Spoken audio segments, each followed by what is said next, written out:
Selamat berjumpa kembali dalam mata kuliah Fotografi dan Teknologi Dokumentasi. Sekarang sudah memasuki pembahasan ketujuh terkait dengan konsep framing dan komposisi dalam fotografi.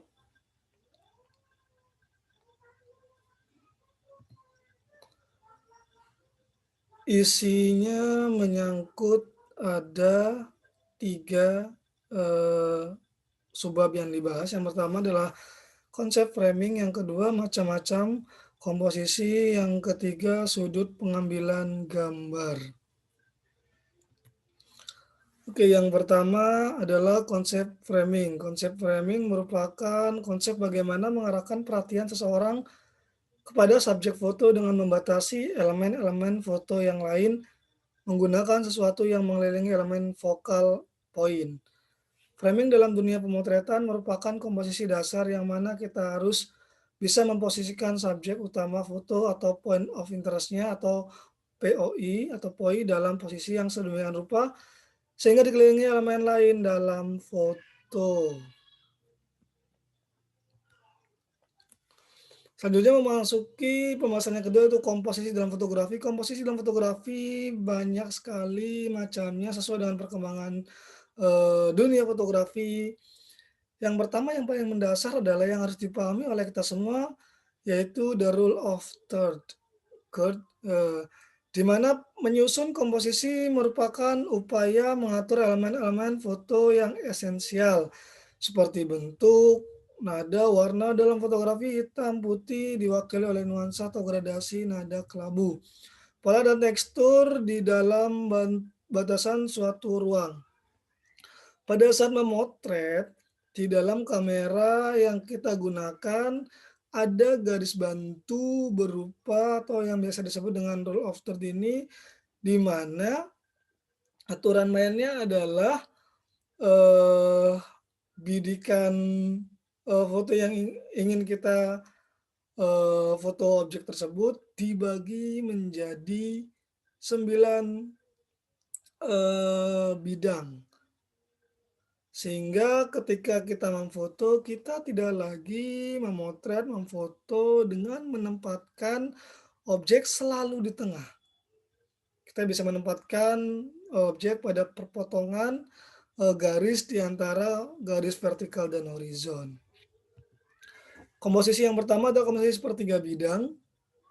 Nah, di sini poi yang diletakkan pada keempat titik atau garis di atas bisa berupa objek atau bagian mata dari objek foto. Dalam rule of third, fotografer cukup membagi bidang foto menjadi 9 kotak yang sama besar dan meletakkan poi atau point of interest-nya pada titik atau garis pada bidang yang terbagi menjadi 3 kali 3 tersebut. Nah, kita dilihat pada contoh gambarnya, gambar diletakkan di salah satu titik pertemuan antara horizon dan vertikal H1 dan V2.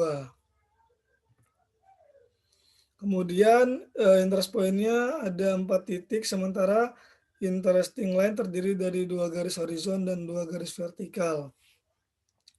Interest point ada 4 titik yang tadi sudah dijelaskan. Kemudian yang kedua ada komposisi foto golden shape, di mana komposisi foto membagi bidang foto baik bertepi garis nyata ataupun bertepi maya menjadi positif dan negatif. Hasil komposisi foto ini yaitu adanya kontras kedua bidang tersebut, sehingga membentuk sesuatu yang harmonis. Pembagian bidang antara positif dan negatif ini perbandingannya bisa 50-50 ataupun 30-50 tergantung dari selera fotografernya. Yang kedua ada komposisi foto simetris, di mana komposisi ini merupakan salah satu favorit dari fotografer baik profesional ataupun amatir. Karena komposisi ini meletakkan objek dan membagi bidang foto sama rata kiri dan kanan sehingga terlihat simetris. Kemudian yang keempat ada komposisi foto repetition dan pattern, di mana sebuah pola pattern dan perulangan repetition bisa didapatkan dengan pemilihan angle foto yang tepat serta pemilihan jarak antara lensa dengan objek sedemikian rupa. Bisa dilihat Contohnya di sebelah kiri ada, foto pemandangan pegunungan, terus yang sebelah kanan yaitu padatnya perkotaan. Kemudian ada repetition-nya di sini kita lihat, ada contohnya juga. Oke. Selanjutnya ada komposisi foto perspektif. Adalah teknik pengambilan gambar dengan memanfaatkan efek jauh dekat yang dihasilkan oleh lensa sehingga menimbulkan suatu dimensi yang sangat menawan. Prinsipnya adalah memanfaatkan efek, proporsi, dan dimensi yang ditimbulkan untuk memperkuat dan mengarahkan kita ke point of interest atau menampilkan perspektif yang berdiri sendiri. Sehingga, membentuk keindahan komposisi. Selanjutnya adalah komposisi foto perspektif. Hal ini bisa kamu peroleh dengan pengaturan angle dan jarak yang tepat sehingga bisa mendapatkan foto yang berdimensi. Selanjutnya ada foto frame in frame, yaitu membuat komposisi foto dengan mengarahkan atau menuntun mata untuk memperhatikan apa yang ada di dalam sebuah frame. Objek yang dapat dijadikan frame di sini dapat berbentuk garis nyata ataupun maya. Elemennya seperti jendela pintu, koridor, pilar gedung, kelangkungan, atau objek apapun, untuk membingkai point of interest dari objek yang ingin kita foto. Frame juga tidak harus mengelilingi keseluruhan point of interest, foto tersebut. Yang ketujuh ada komposisi foto leading line, di mana line atau garis dapat berbentuk maya ataupun nyata yang menuntun mata kita ke objek yang menjadi point of interest atau garis itu sendiri yang menjadi point interest dalam fotonya. Objek seperti jalan, dinding, jembatan, ataupun apapun yang dapat membentuk sebuah garis maya. Garis penuntun juga tidak harus berbentuk garis lurus, boleh diagonal, zigzag, dan lain-lain.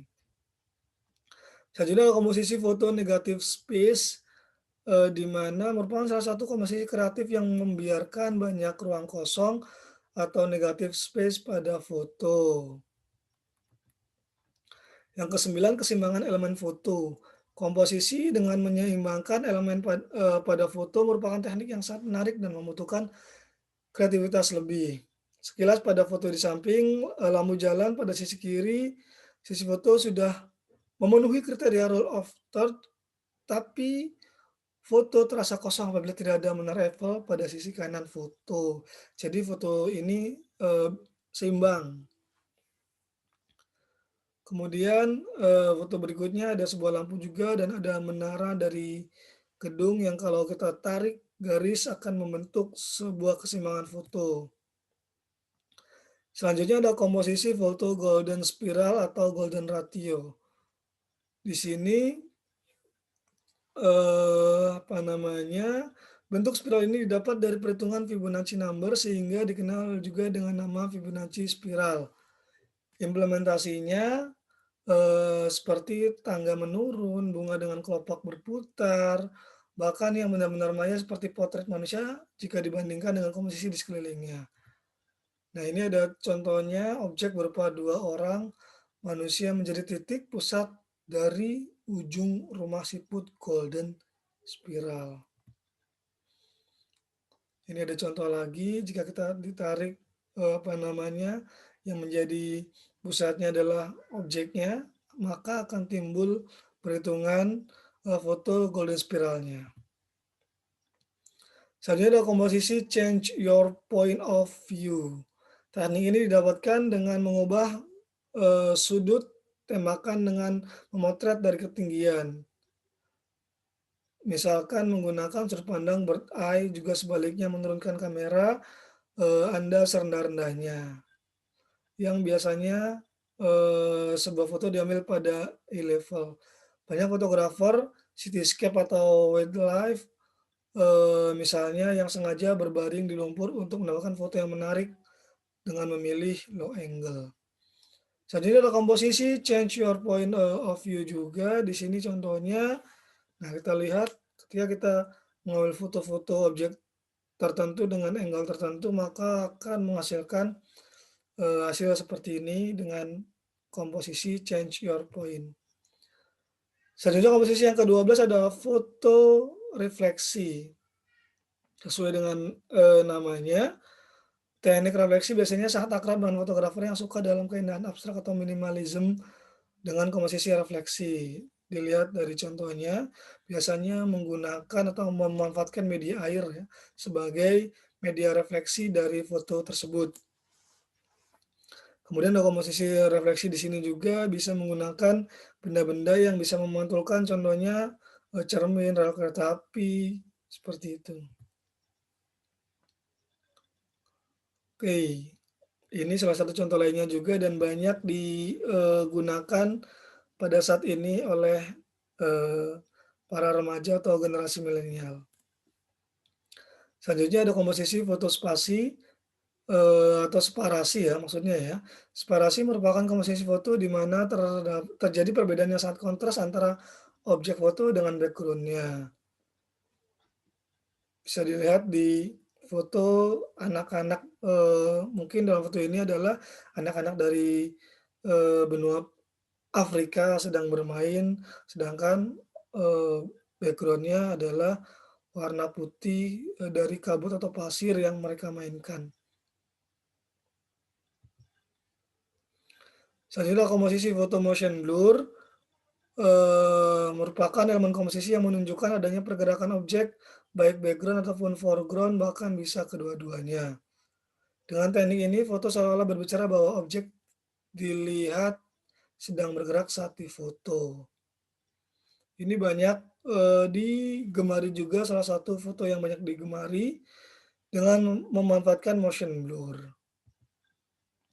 Selanjutnya ada komposisi foto noise, munculnya bintik-bintik atau grain pada foto yang diakibatkan dari ketidaksempurnaan kerja sensor kamera akibat kurangnya cahaya dan dijadikan sebagai genre tertentu oleh fotografer. Nah, ini kan terlihat di sekeliling objek yang difotonya muncul noise-noise yang, apa namanya, eee, bers bersa berpadu padan dengan objek yang kita foto. Dan caranya itu dengan pengaturan ISO dan aperture eee, hingga menggunaan software editing. Lanjut ada komposisi fill the frame atau objek tersebut memenuhi dari frame, yang kita foto. Ini contohnya, cara mendapatkan foto objeknya yaitu dengan cara mendekatkan ke objek dan ambil dari sudut tertentu untuk menghasilkan foto yang kreatif dan, menarik, berarti bisa menggunakan extreme close up lah ya.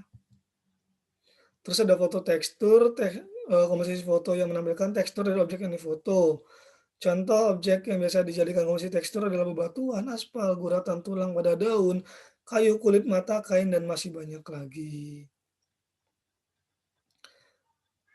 Next, ada komposisi warna. Komposisi warna, bisa mewakili emosi, suasana, mood, dan pesan yang ingin disampaikan. Komposisi color akan terlihat sangat menarik apabila ada interupsi seperti dalam gambar di atas. Jadi ketika ada satu objek yang kita foto sangat kontras sekali, ada satu objek yang warnanya berbeda, maka itu bisa jadikan sebagai objek foto kita. Selanjutnya ada foto rule of, out. Menurut teori pada teori ini, teknik ini mengatakan bahwa sebuah foto akan terlihat menarik jika ada suatu objek yang ganjil atau yang jadi pengganggu pada foto. Elemen ganjil pada teknik ini harus senatural mungkin dan enak dipandang mata. Dengan adanya elemen ganjil yang mengganggu, maka membuat penikmat foto merasa tidak yakin mana yang harus dijadikan pusat dari foto tersebut. Berikutnya ada komposisi isolasi objek, yaitu depth of field. Teknik komposisi ini didapatkan dengan mengisolasi objek dengan membuat bagian background menjadi blur. Biasanya digunakan untuk memotret manusia atau, portraitur atau benda apapun yang bertujuan agar penikmat foto hanya fokus pada objek yang ditonjolkan. Teknik ini dinamakan biasanya yaitu teknik blurring ataupun dengan memblurkan background dari objek. Selanjutnya adalah sudut pengambilan gambar. Dalam, fotografi banyak sekali sudut pengambilan gambar. Berikut ini ada beberapa pilihan pengambilan gambar yang bisa kalian jadikan referensi untuk mengambil foto, ketika kita memotret baik di indoor ataupun di outdoor. Yang pertama yaitu high angle, posisi kamera berada di atas objek yang mengarah ke bawah yang akan menimbulkan kesan kecil pada objek tersebut. Selanjutnya adalah low angle, teknik pengambilan gambar ini dengan cara dari arah bawah objek sehingga memberi kesan objek tampak besar dan tinggi.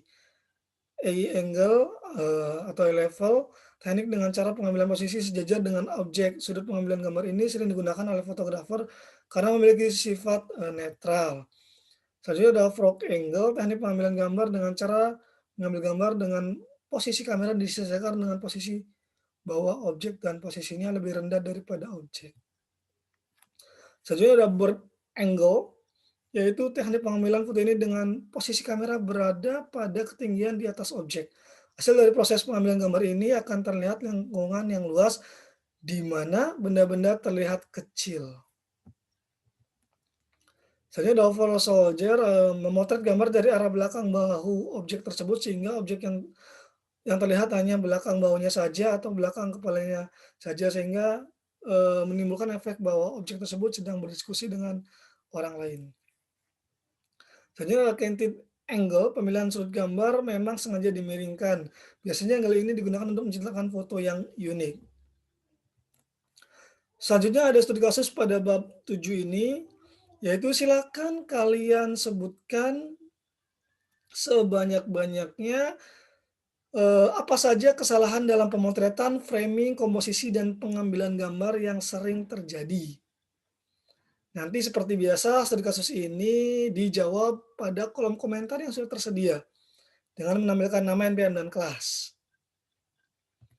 Selanjutnya tugas pada bab ini yaitu membuat karya fotografi. Yang pertama silakan buat satu foto dengan konsep framing.